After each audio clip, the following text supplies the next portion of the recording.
আজকে পর্যন্ত এটা 58 জন তৃণমূল কংগ্রেসের প্রতীকে নির্বাচিত 58 জন বিধায়ক, সেই 58 জন বিধায়কের একটা টিম এই বিধানসভার অষ্টাদশ পশ্চিমবঙ্গ বিধানসভার প্রিন্সিপাল অপোজিশন। আমি বলছি আপাতত এই জন্য, কারণ আমি আরো দুজন আছেন যারা এই মুহূর্তে এখানে নেই, রাজ্যের বাইরে আছেন, তারা তাদের যে বক্তব্য সেটা জানিয়ে দেবে। 60 হবে, এই দুজনের সম্মতি যেহেতু আছে তাই আমি 60 বললাম, তবে সেটাও আপাতত। আমি এখানে আমাদের বর্ষিয়ার নেতা, আমাদের সবার অভিভাবক, বহুবারের বিধায়ক শ্রদ্ধেয় শ্রী সমর মুখার্জি এখানে উপস্থিত রয়েছেন, আমাদের সঙ্গে কানাইয়ালাল আগরওয়াল রয়েছেন, আমাদের সঙ্গে রাজ্যের প্রাক্তন মন্ত্রী শ্রী গোলাম রব্বানি রয়েছেন, আমাদের নিয়ামতদা রয়েছেন, নিয়ামত শেখ, আমাদের ইমানি বিশ্বাস রয়েছেন, আমাদের পরিষদীয় দল এই জব ডিস্ট্রিবিউশন যে করেছে, চিফ হুইপ হিসেবে আমরা চিঠিও দিয়েছি রঘুনাথগঞ্জের জনপ্রিয় বিধায়ক আকরুজ্জামান, তিনি চিফ হুইপের দায়িত্ব পালন করবেন। প্রাক্তন মন্ত্রী শ্রীমতী সাবিনা ইয়াসমিন, রাজ্যের প্রাক্তন মন্ত্রী শ্রীমতী শিউলি সাহা এবং সন্দীপন সাহা, এরা 4 জন ডেপুটি লিডারের হিসেবে ভূমিকা পালন করবে।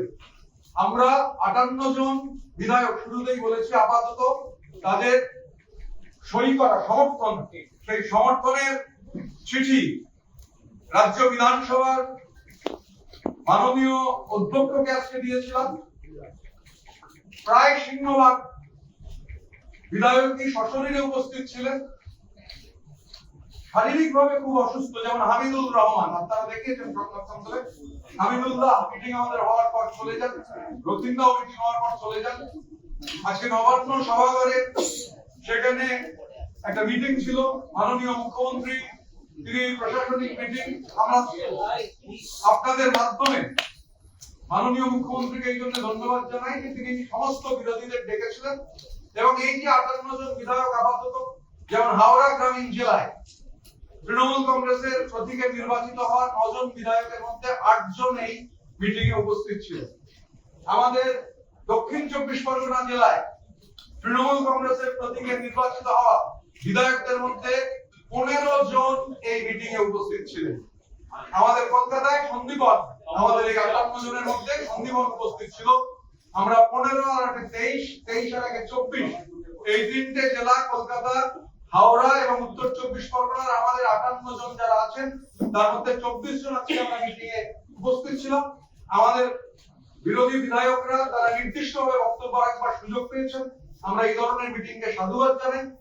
রাজ্যের এই অষ্টাদশ বিধানসভার দায়িত্বশীল বিরোধী হিসেবে আমরা যারা এখানে তৃণমূল কংগ্রেসের প্রতিনিধিত্ব করছি, আমরা দায়িত্বশীল বিরোধীর ভূমিকা পালন করব, সদর্থক এবং গঠনমূলক বিরোধীর ভূমিকা পালন করব। সরকার যেটা ভুল করবে, সরকার যেটা ঠিক করবে না, সরকারের চোখে চোখ রেখে সেটা হাউসের ভেতর যে অ্যাম্ফিথিয়েটার, সেই অ্যাম্ফিথিয়েটারে যেমন লড়াই হবে, হাউসের বাইরে বিধানসভার অভ্যন্তরে সেই লড়াই হবে, রাস্তাতে সেই লড়াই হবে। আবার সরকার যদি কোনো সদর্থক ভূমিকা পালন করেন, আমরা সেই সদর্থক ভূমিকার প্রশংসা করতেও কিছু পাবো না। মাননীয় মমতা বন্দ্যোপাধ্যায় আমাদের প্রধান পরামর্শদাতা হিসেবে থাকবার জন্য অনুরোধ জানাচ্ছি। আমি আবার বলছি, আমি মাননীয় মমতা বন্দ্যোপাধ্যায়কে আমাদের এই পরিষদীয় দলের প্রধান পরামর্শদাতা হিসেবে থাকবার অনুরোধ জানাচ্ছি। তিনি থাকুন আমাদের পরামর্শদাতা হিসেবে। আমরা নিশ্চিতভাবে তার পরামর্শ পেলে আমরা গঠনমূলক এবং সদর্থক বিরোধী ভূমিকা ভালোভাবে পালন করতে পারবো, এ নিয়ে কোনো সংশয় নেই। তিনি থাকুন আমাদের পরামর্শদাতা হিসেবে, আমরা তার কাছে অনুরোধ জানাই। এবং আমরা যে কথা শুরুতেই বলেছি যে আমরা এই বিধানসভার অভ্যন্তরে সদর্থক এবং গঠনমূলক বিরোধী ভূমিকা পালন করব।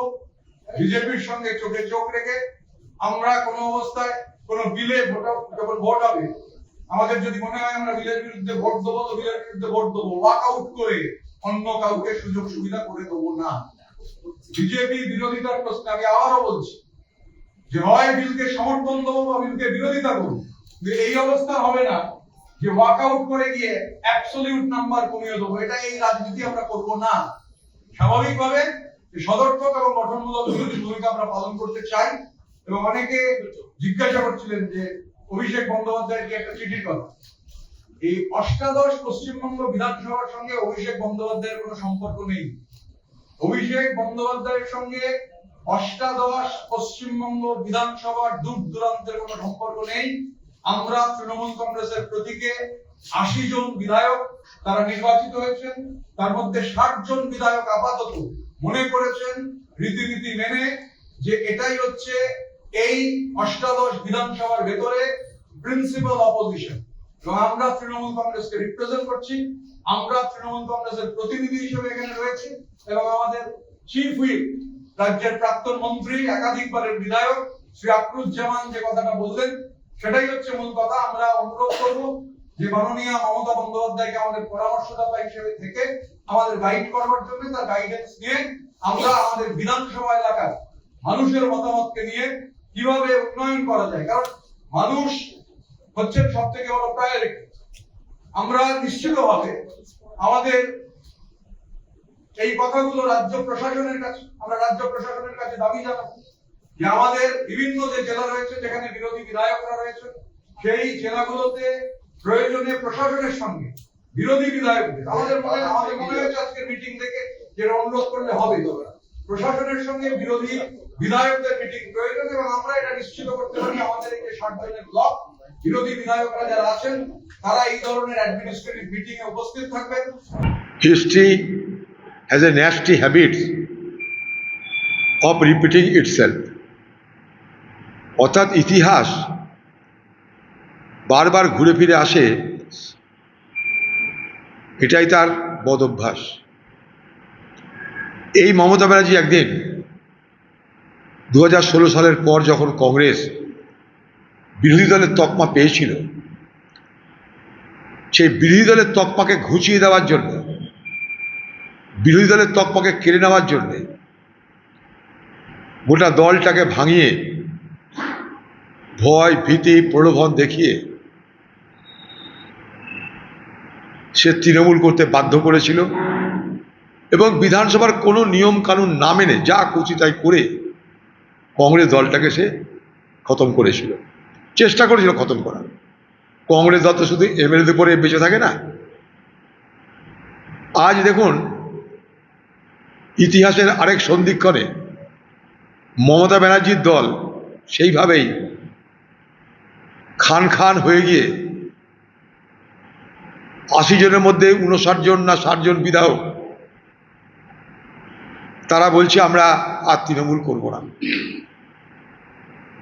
অর্থাৎ মমতা দেখুন যে খেলায় আপনি নিজেকে মনে করতেন রপ্ত হয়েছেন, যে খেলার উদ্দামতায় ঔদ্ধত্যে আপনি ডিজে বাজাতেন খেলা হবে বলে, সেই ডিজের আওয়াজ নিশ্চয়ই আপনার কানে পৌঁছাচ্ছে। সেদিন খেলোয়াড় যারা খেলতো যাদের তাদের আম্পায়ার রেফারি ছিলেন আপনি, আজ যারা খেলছে যারা খেলোয়াড় তাদের আম্পায়ার বা রেফারি হয়েছে বিজেপি। ফারাকটা এইটুকুই, আম্পায়ার বদলে গেছে, রেফারি বদলে গেছে, খেলা চলছে, দল ভাগানোর খেলা চলছে।